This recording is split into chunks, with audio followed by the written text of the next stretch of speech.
Hello, welcome to one and all to a Honey and Stag book launch celebration. If you're familiar with Honey and Stag, you know that we are keen to bring you books that you really should be reading. And the book for this session and the author for this session is no exception. It gives me the utmost pleasure to welcome an author that I have grown to love dearly, and that author is Heleen Kist. Heleen, welcome. Hello! Hello, wondrous one. How are you? Very well. I'm super excited to be here. It is so lovely to have you here. Let me just say to the viewers, we have recorded this session so that should you, and hopefully you do, wish to quiz Heleen about her writing and about the novel that we're going to pull apart, woohoo, then please do put your questions either in the Facebook or the YouTube chat. Do remember to tag Heleen in the questions, and she will come back to you and give you a full response. So we're doing it like this so that the authors have time to consider your question and give you, rather than be divided their attention. That's how we're doing. And I should also say, as well, say that if there are any authors out there watching who would like, some support for that book to get out to a wider reading public, please do get in touch, because we'd love to support you if we can. Without further ado, though, many congratulations on penning this beauty. Yeah? Thank you very much. Oh, you did something different with this, didn't you? You really did. Now, that's not to say that your previous books aren't fabulous, but you went somewhere different with this. And if I had to sum up the spirit of this book, two words: perfect tension. I mean, yeah, you get to the end and you just really, you want to breathe. You want to open the window and breathe. And the other thing that struck me about what I hid from you is the amount of author support that you've had for this book, Heleen. I mean, there is so much love amongst the writing community for this, and it just, it makes me say, yeah, really, reader, if you're not part of the author community and you haven't seen this yet, make this, bring this to the top of your to be read pile if it's there, or get this ordered and get this book, because Heleen's done something rather beautiful with the crime fiction genre, or something rather menacing with the crime fiction genre. Tense. Very tense. Very, very, very, very. I might say, keep a little paper bag at hand. Yeah. So because I'm going to ask you to set us off very soon with a reading to get us in the mood. But before we do, because this is the third novel, it's lovely how you've got displayed up there. They grow out of my head. It's great. Yeah, that story, it must come out. And I wondered if you could share with us, whether or not you as the author, do you feel that this third novel is different from the previous two? I think they're all quite different, but if you look at it objectively, in Servitude, my first one, and let me see if I can point, that's set in Pollock Shields. Is actually set in my house, really, and deals with a woman who accidentally becomes embroiled with Glasgow's underworld, which is really what I'd asked myself when moving here. Like, how dangerous is it really? And what I hid from you also deals with a woman who accidentally becomes embroiled with Glasgow's underworld, but they are quite different in that. In Servitude, the gangsters are pretty front and center, and they're characters that you get to know a little bit, and they have a lot more interactions. In What I Hid From You, it is more the threat of the underworld that is the pervasive presence. And so I think that when I look at all three works, this one is the more emotional one. This one is the one that is really meant to tear at your heart, particularly if you're a mother like me, and your son is distancing, which is entirely normal because he's a teenager. But these kind of, and the family relationships are very strong here. And obviously Stay Mad Sweetheart, which well too, is much more of an empowering, kick-ass kind of fist up in the air book, and around revenge, and it's got a lot of fun in it. I think what I hid from you is, there's humor in it, as there always Without is. a doubt, without a doubt. I'm going to mention one of those moments when we talk because I thought it was so funny and so beautiful. But yeah. So there's always humor. I can't help myself, and partly that's to break the tension. But yeah, I would think this is the tensest, most emotional one. Yeah, yeah. And I just wonder, because these books, they may have things in common, but I think they're very different entities. And what I hid from you, I just wonder where this came from. You mentioned about the of a mother and son dynamic, and that's there, and there's a father and daughter dynamic that we'll talk about. But well, let's save this. I wonder, set us reading, and then let me come back Okay, and probe a bit further. we'll do that. So I will. The first reading is just very simply the first kind of 2.5 pages, and it you know nothing at this point about what goes on. And chapter 1. Your future is in your hands, they'd say at school. Never was this more alive than now. I stood weighing the thin blue and white envelope in my palm. Light. Was that good? I wouldn't normally open post in between patients. It was hard enough to stick to time, but Pauline, the praxis receptionist, had thrust it into my hand with a knowing look the second I exited my surgery. There were letters and there were letters. Unlike handwritten ones to be savoured at home, the odd thank you for surprisingly painless treatment, or bills and financial statements to be disregarded until the end of the week, this one demanded my immediate attention. This one I dreaded for months, fueling an anxiety that pushed me to do things I never thought I would. I leaned against the wall, cooling my face against its imperturbable sterility. My fingers trembled as I flipped the envelope open and pulled out the single sheet. 3 stacked words filled the top quarter of the page, the font bolded, as though their importance needed further underscoring. It didn't. General Dental Council. 3 words that put any dentist immediately ill at ease, whether they'd done something wrong or not. And I was about to find out if I had, if the old woman's death was my fault, if everything I'd worked for, everything I ever wanted, was about to be ripped from me. So much of my identity, ever since I donned my brother's oversized school shirt and poked at my teddy bears' mouths with Kirby grips, ever since I proudly sported a home-crafted name tag, should anyone be in any doubt that I was Radha, the dentist. My breathing constricted, my eyes flashed down, past my name, past the reminder of what the case was about, as if I'd forget, and straight to the last sentence. The council has determined that your fitness to practice has not been impaired. I sank into a squat, the cotton folds of my stiff uniform digging into the back of my knees. I dropped my head into my lap. I'd been cleared. Tears pooled in my eyes as a huge sob escaped my lips.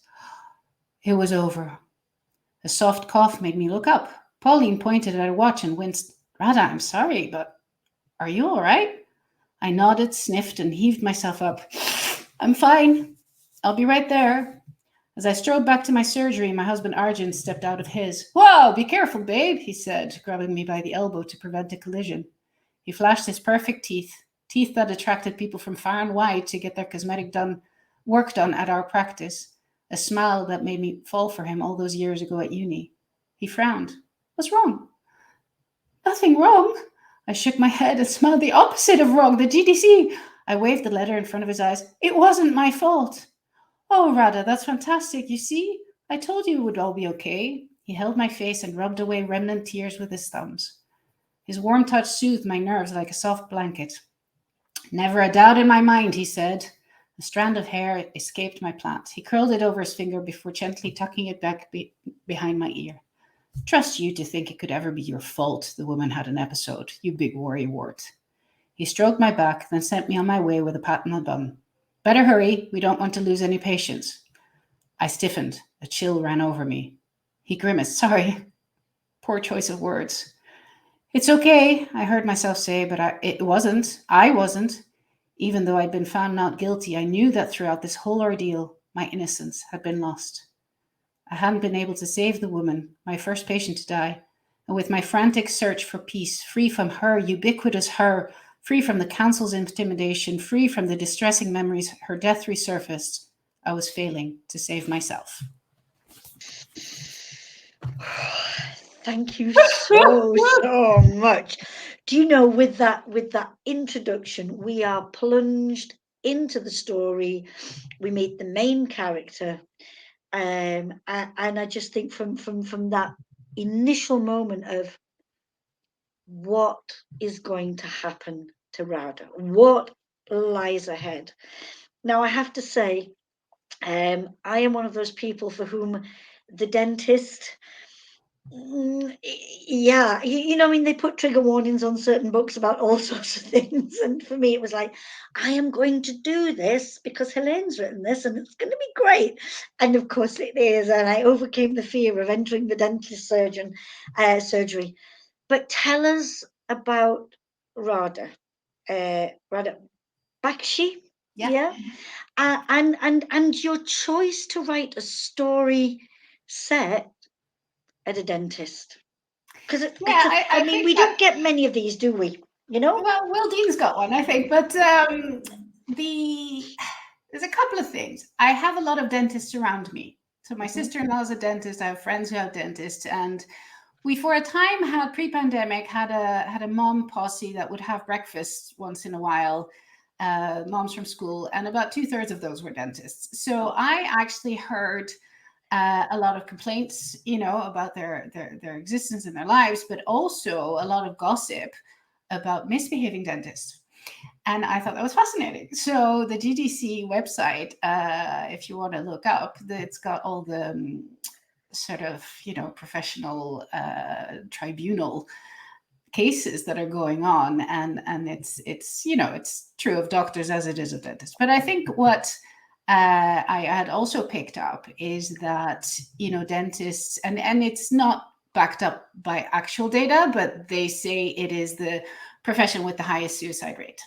Wow. It does have, you know, I obviously, as a data nerd, I started looking up and researching, and, you know, 17% of dentists at some point in the UK had considered suicide. And you think, you know, that is an enormous number.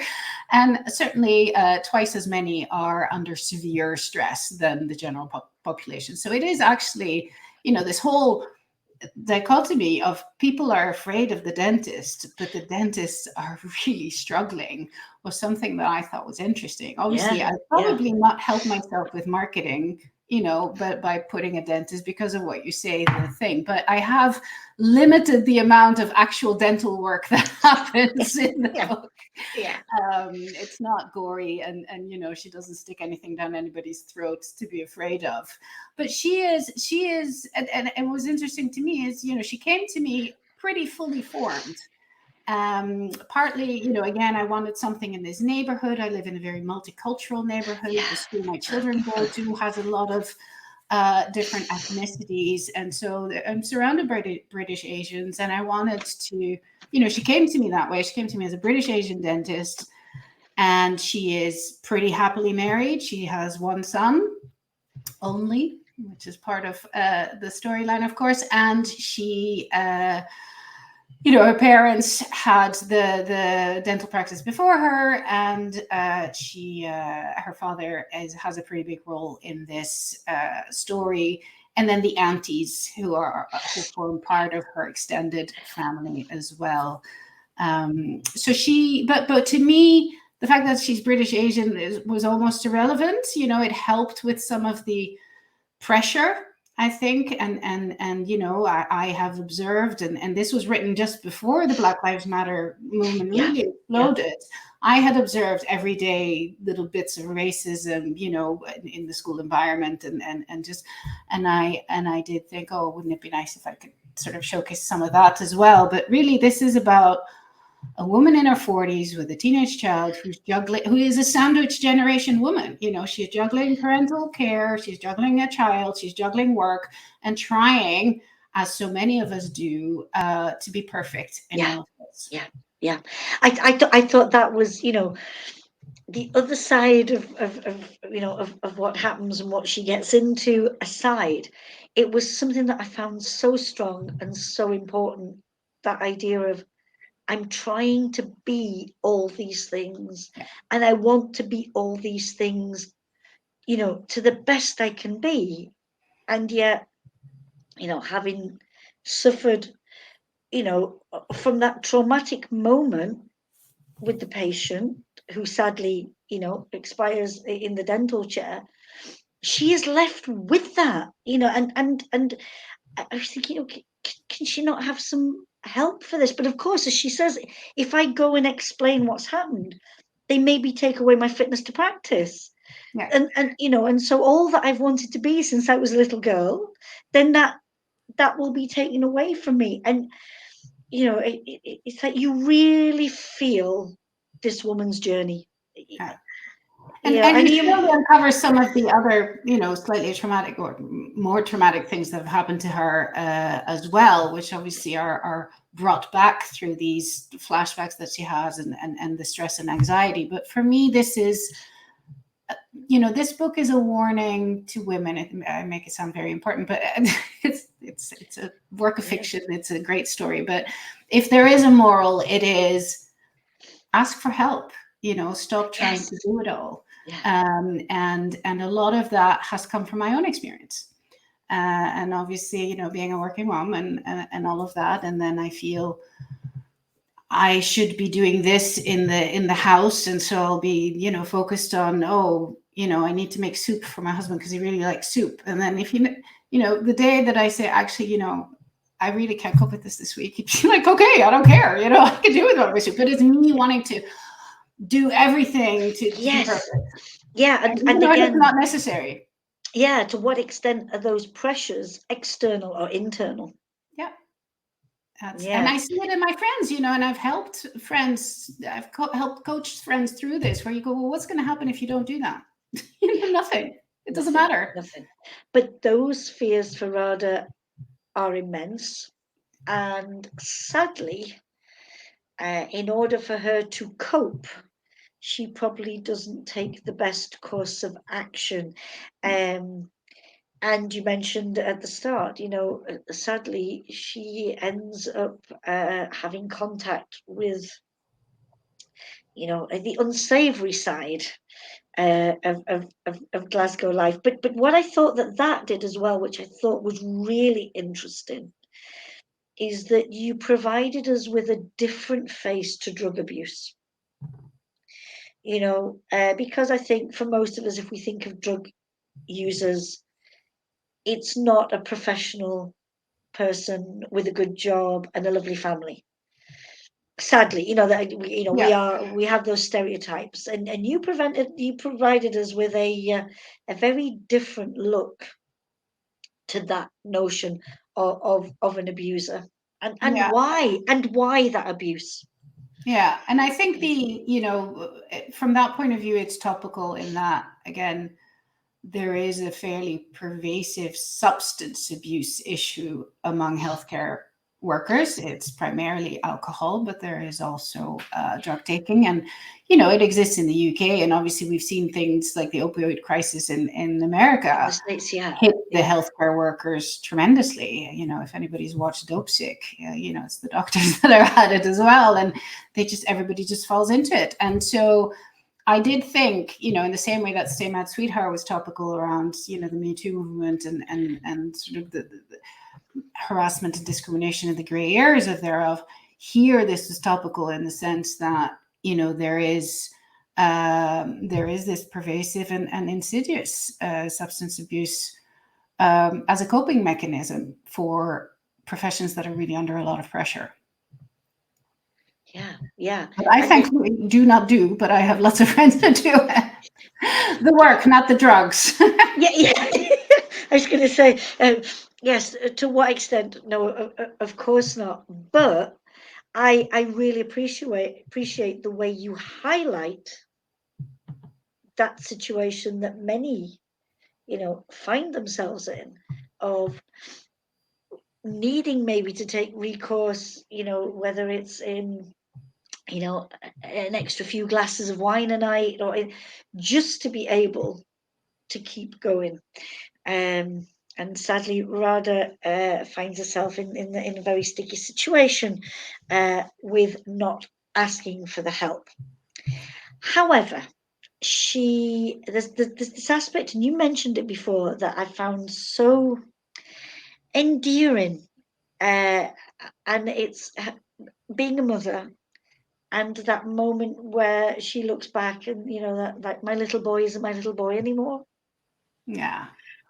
And And that came from, they said, when I was kind of toying with what to write, people would say, write what you fear, which I thought was very interesting. And at yeah, that point, yeah, my son was 15, still very much a loving boy, you know. And I thought, oh my God, soon I'm going to lose him. I also have a daughter; she's a year behind, so I get to keep her a little longer. But yeah, soon I'm going to lose him, and he's going to be distancing, and I have to accept that because that is normal, and it is my job to be okay with that. But that doesn't mean I'm going to be okay with it. And in fact, as we speak, he's preparing to go to university, and I am absolutely bereft. But this is why this book is dedicated to my man-sized boy. yeah, yeah, which is so beautiful, so beautiful. And again, the honesty of you bringing that to the story. And I'm sure, I know there will be so many readers who go, yes, yes, I know this. And Yeah, I'm always, you know, intrigued by, and it covers many different aspects of life, but I think especially parenthood, and in particular motherhood, of like never knowing when those last moments will be. When will the last time be that you pick up your child? When will the last time be that you have to feed your child? When, we never consider, and all too soon, that last moment of whatever is gone. absolutely, absolutely. And that there's a bit in the book about that, which I won't spoil because it's very cute. Yeah, yeah, yeah. And this, I think this is what you do. You see, I think you bring us stories that are like, oh no, but there's such tenderness along the way. And I'll come back towards the end to talk about another aspect of tenderness for your second reading, because I think we should do that. Um, I like to find out as well from authors, and it's not wishing to be mean, but I truly understand the effort and the work that goes into the fact that we can enjoy a text. Can you share with us the part that you not struggled, but you had to maybe, tussle with the most? I think in terms of writing the book, there was just quite a lot going on, and then the pandemic hit, and I became quite anxious at the Mm. start because I'm a planner. I'm an Uber planner. This book was also planned out, with a big outline, as I tend to do. Everybody teases me about this, Do, but it do, do, works you, for ha- do, me. you, do, you, do you have post-its, or do you have chart? How do you I how do you end do up, it? well, I have various pieces of paper, but then once I have the story, it's a Word document that's about a sixth of a book. It's essentially a condensed book. It has Okay. everything that needs to be in it. It's about 13,000 words, and chapter by chapter, scene by scene, I know exactly what's going to happen, so that you can place the little, sort of, what's the word, foreshadowing, and the Yeah, little, yeah. the knives on Those the moments of wall, pleasure. Yeah. and all of that known in advance. But I think so I was, the start of the pandemic, I was at the tail end of this book, and I know it takes an age to come out of these things, but I was quite anxious because I want to plan. So it's like, what else can I do? I bought a new desk for my husband because he's going to have to maybe work from home more. And actually, the day after I did that, IKEA shut, and I kept going like, what else can I do? What else can I do? What else can I do? I've taken care of this, that, the other. I have a plan B, C, D. And then the lockdown came, and it was actually in many ways a great relief because I couldn't do anything. Yeah. You know, it was decided for you. And I actually, in life and in general, and particularly in sort of deciding whether to take a piece of work or not in my strategy consulting office, oftentimes I prefer when the choice goes away so that I don't have to make it. But just because I'm like, you know, I have this analytical brain that'll look at 17 scenarios of and just be a little bit challenged. So I think at that moment in time, my attention was diverted, as I'm sure everybody's attention was diverted from writing a book. And it took a little bit longer than I would have liked. But because I plan in advance, the writing itself is then just doing your job. You know, you sit down, you write words, and you get on with it. I think it's interesting though that you say this, and I love this about, you know, authors, that this works for you. This is, but you can see even as you talk about this how comfortable you are with it. It's the way I do it, and it might not work for others, and it's just so important for an author to find their way in, and you know, and you've got that. I was also intrigued as well that you said that Radha came to you. You know, she presented herself. I wonder over the course, though, over the course of your planning, did she surprise you in any way at some of the choices she did take? Well, I mean, the whole what if of the book was her making a stupid decision. So that one wasn't a surprise because that's what I wrote.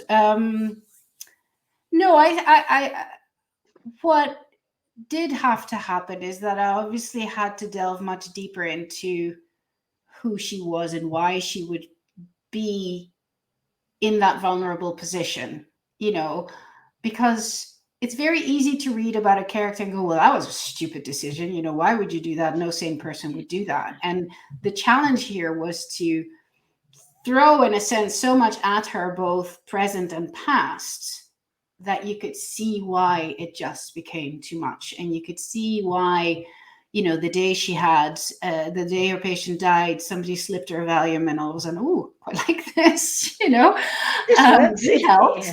yeah. And so, you know, I had to torture her quite a bit, and I found that difficult because I wanted it to remain realistic. And part of that realism was also she must have a friend, at least one, you know, but who else does she go out with? How does she deal with the mothers at school, which I know is a theme that comes up in quite a few books, and it's for good reason, you know, because it can be a very stressful place for people to be. Yeah. The other thing that I wanted to make sure is that she actually had a happy marriage. You know, there's so many books where the husband's the asshole and sorry. And no, he's just a little bit oblivious to what she's going through, but it's partly because she's not asking for help, you know. And so it was, you know, for all intents and purposes, a happy family, and still within that happy family, this happened. Yeah, and I thought that was a really interesting choice, and I really valued that. That this isn't anything out of the ordinary. You know, it's not that she's got a traumatic home life. She's being maltreated, or, you know, that yeah, her son's, well, he's got, you know, things happening, but he's not He's anything. a lovely kid. He's Yeah, adorable. exactly. And I think, you know, as you read this, you know, this, you know, this could so easily happen. You know, Yeah. were you to be in that kind of situation? I must say there's a moment, and this is giving nothing away, where she has to go to school because Manish has been a bit of a bad boy. Well, also the school the same. And as she leaves school with him, one of those other mothers pulls up. And she just, oh, you know, just smile, you know, smile. Don't, you know, we mustn't say what, you know, and the whole pressure that often we're under to keep up appearances, you Yeah. know, in yet another realm. And she knows she needs to do that because she hears the other mothers gossiping about everybody else. So she knows this goes on, you know, Yeah. And particularly this woman who drives up is the worst culprit. So she definitely needs to look her best. But tell me, a group that you mention in your acknowledgements. Now, I think you've mentioned them a bit as we started our conversation, but the Pollock Shield Breakfast Posse. I'm always intrigued by who, you know, the support, networks or groups of people that are important to an author. So, how did you become part of the Pollock Shields Breakfast Posse? Well, it doesn't actually have a name. I had to give it a name for the You purposes of the gave them this name. acknowledgement. Yeah, Okay. it Yeah. doesn't actually exist, but just over the course of a few years, some mothers who worked part time, mostly, or not at all, just you meet the women that you like, right? And then oh, they happen to like that person too. And before I knew it, somehow we got a little WhatsApp group going, and we would have an occasional, and this wasn't very frequent, but an occasional breakfast at a cafe after school drop off. Now, I don't do the school drop off because my kids, they can They go walk, on. but Yeah. others Yeah. do drive, and so they drop off. And so we would have breakfast there, and it happened to be just a group that made me laugh a lot. They're very, very funny women. And, if there's one thing you should always seek out in life, it is laughter. Yes. And we had great fun. And so, somebody would come in and say, oh my God, today is going to be horrible because, and as I said, there were three of them were dentists. And they all know each other, and then so they share a little bit of the latest gossip. And my ears were like, "Oh, this is interesting." And as I said, my sister-in-law is a dentist as well, so I had enough beta readers, if you like, for the accuracy of the dentistry, which does feature, and the what do you call that thing that they stick in the When they give it, yeah. but also just some insight into what what their lives are like. And so for me, Radha would have sat at that table with us. Yes, she would have been part of Yeah. that group. Was she was she inspired by um people that you talked about your sister-in-law? Was she inspired by her, or No, no, really, because I mean, I did come up with the what if, I was looking at the whole sort of middle class woman gets embroiled with gangsters again. So how would you do that? We've done money laundering and, in servitude. So something different. And then it just fell into place that she should be a dentist. I think she doesn't look like any of my dentists, although one's British Asian, but and none of them have the same family composition. She is just an every woman, really. She is a big amalgam of everybody around me. And this point that you were making, she's a normal person. It could happen to everyone. I wanted that. She's very privileged, right? Let's be clear. She lives in a very privileged life, but at the same time has the same struggles as a lot of other people. And you mentioned that privilege, and early in the book, it's something that she recognizes. That there's a very touching moment when she's been seeing a patient, a little boy, who obviously is not from the same kind of background, and when it's the dental nurse or the receptionist gives a few more, toothbrushes and toothpaste to the mother, and Radha's fine with that. And again, the idea of the solidarity and the support that you can provide to someone else, I really appreciated that about her. Something else, and again, I felt this, and the panic attacks. Um, you write this as if you know them, do you? Because they felt very real. Thankfully, no. Very thankfully, no. And it's obviously a humongous compliment to hear you say that. I think I can imagine them. I do have an overactive brain, but I've never, to my knowledge, had a panic attack. And that level of anxiety that she experiences, that you really want to go stand under a cold shower. Again, I took advantage of the people around me. I asked some of the book Twitter community to quietly tell me if they took this particular drug for their anxiety, and I had a few people very kindly respond and share their experiences with me. Yeah. And then allowed me to ask, what's it like, and what's it like when you don't take it, because that's always something that she tries to do as well. Yes. Yeah.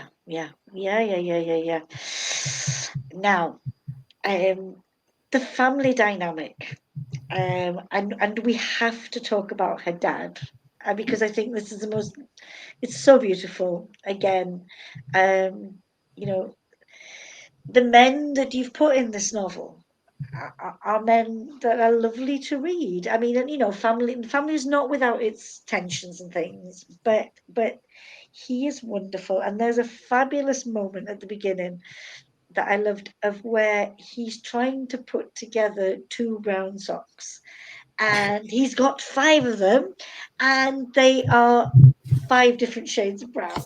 And the reasoning in his mind, how does this happen? Where are these pairs, and when will they come back together? But tell us about that character, Heleen, and him. What he means to you. Yeah, I absolutely love Gunbeer. When I started writing the book, I plotted it all out. This is all about Radha, and all the pressure, and her dad's a demanding presence in her mind. And then I started writing, even that chapter 2 is him. It's very short, and it's just an introduction to what you say. This elderly man who's retired, who dresses up nicely every day and comes to have lunch at the clinic because he can't quite let go. Let go. Yep. It was his, and he can't quite let go. And also because obviously he's going to be a little bit lonely. And he's very gentle. He's a gentle but very proud man. He had come.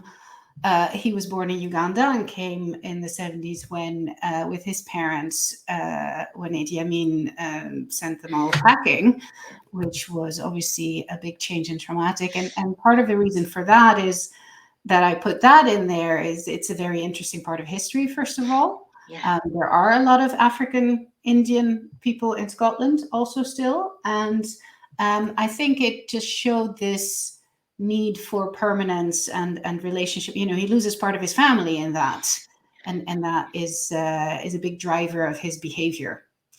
But he is just a very gentle soul, and he's a little bit my dad.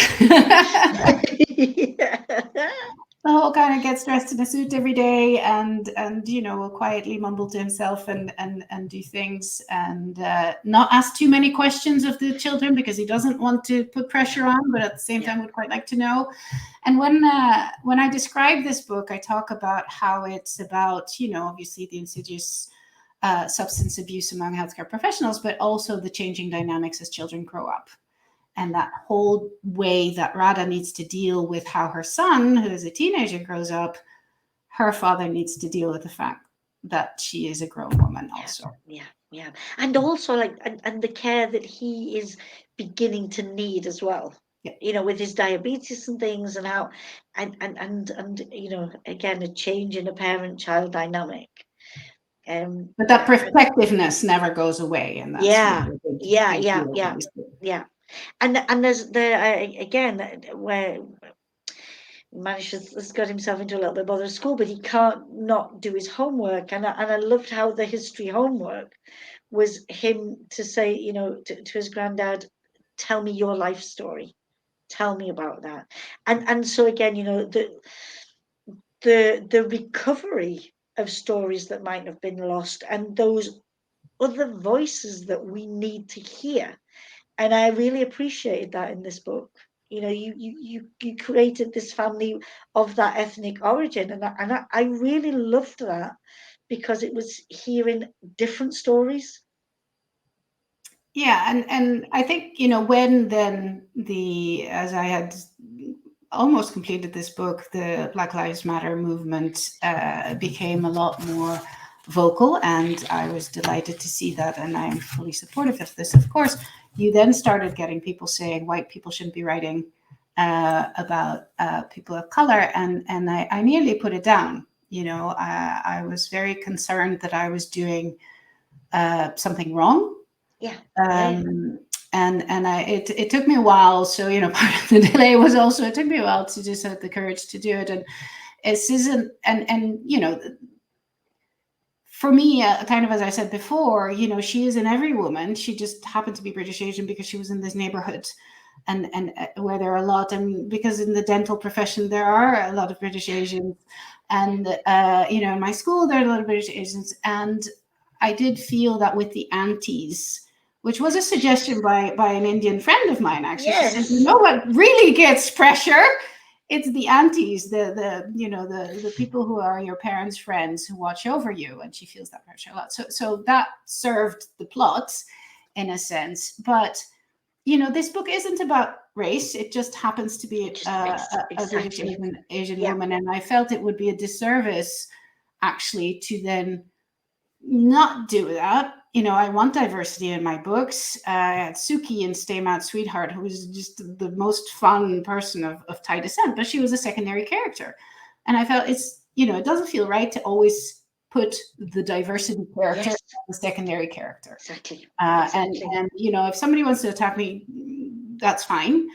But really, I did a lot of research. I spoke to a lot of friends. My British Asian and Asian friends were super helpful with suggestions, and they loved the idea that I was doing this. So really that helped me realize that I wasn't doing anything wrong. And then Wasim Khan, obviously the author, also was quite vocal about his views around this deplatforming, or white people shouldn't write the stories of people of color, and he said, as long as you do it sensitively and well-meaning, and you do your research, then of course you can, because in the same way that we write about serial killers, that doesn't mean we are one. Yes, and you haven't, that I know of, you haven't.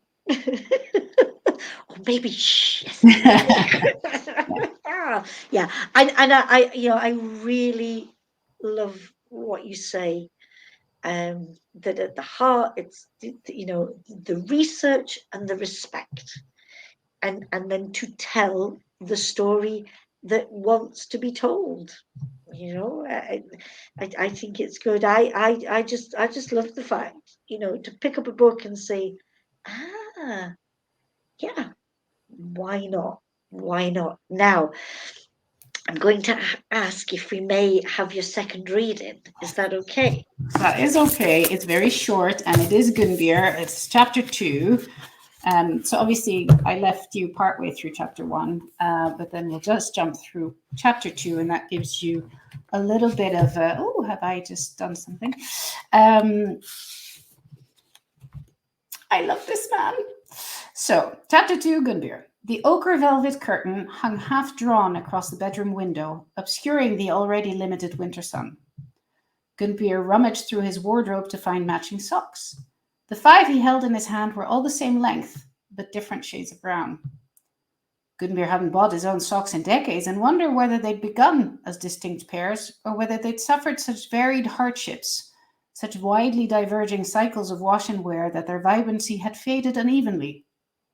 Like with people, he chuckled. What had he become? It was the kind of observation only old people made.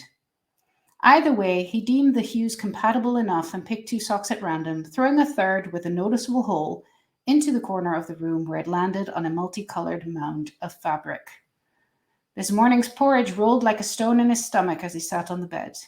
He preferred his wife Mina's apple bread rolls for breakfast, but this was a necessary stodgy concession driven by his doctor-imposed diet. He was looking forward to his next meal, lunch at the clinic, like every day. His belt dug into his middle, and the wool of his brown suit tensed across his thighs as he lifted his feet to slip the socks on. Gunbir's temples grew warm, and he waited a moment for his breathing to recover. He rubbed his toes along the rug and noticed 2 of them felt numb. He'd asked his daughter Radha to examine. He pushed himself up and picked his jacket off the bedside table. He checked the half of him he could see in the full-length mirror, his legs obscured by stacks of boxes. He knotted his tie. It was important to look professional, even in retirement. Gunbir came down the stairs, maintaining his balance with the mahogany banister while navigating the narrow band of carpet that remained jumble-free. At the bottom, he removed a small comb from his chest pocket and ran it over his bushy, greying moustache. "Darling, any ideas where my glasses are?" he shouted. He entered the study and ran his hands over the alpine-like range of cluttered tables, side tables, and bookshelves. He found his dark-rimmed specs next to one of his 2 monitors. "Never mind, they're here on my desk," he smiled. "Yes, I know. Always the first place you tell me to look." He imagined Mina in the other room, hands on sturdy hips, shaking her head at her daft husband. He stepped into the hallway, dust dancing in the air, as he progressed along the patterned red silk rug towards the kitchen. He opened the fridge and picked a vial of insulin. "Can't forget this, can I?" he said. Although it wouldn't matter all that much if he did, Rana had convinced him to keep an emergency dose at the clinic. He tucked the medication inside his black leather diabetic kit, which he'd chosen because it resembled the leather on a lawyer's portfolio, another noble profession. He patted it and tucked the case in his outer pocket. It was the only thing he could always trust himself to find. His keys took another few minutes to locate, and then came the tricky part: shoes. He sat on the 3rd step of the stairs and leaned forward. The lip of his overly sturdy shoe was difficult to prise open, and he slipped his foot in as gently as he could, letting it be swallowed up by the pink specialist foam. Once he'd safely stowed his other foot, he pulled himself up using the handrail. He looked down at the clunky footwear. The diabetic shoes really spoiled his look. With one hand clasping the handle of the front door, he did a last check of his pockets, keys, wallet, medication, and looked at the clock. "I better go, my dear. Time to keep an eye on things." Thank you. Thank you for introducing us to this character alongside Radha. Now, Elaine, I'm going to finish with the last question, if I may. And it might be a bit tricky, but it might not. Let's see how it goes. But if we were lucky enough to have Radha with us now, if she was sitting across from you and not me, what would you ask her? What would you want to know? Oh. Well, I can't ask her anything about the end because that would be. No. But I guess it's, what would you, Radha, say to women now, to your friends, to convince them to ask for help? I think And that might be. and do you think that, let's say, post end of the novel, do you think she would be prepared to talk to them about that? I think so, because she realizes throughout this journey some of the things she does, and that she does it to herself. And I think her relationships, are intact again, and so there's opportunities to share more. And I want to think that she's coming out of this willing to share more. Definitely. Yeah.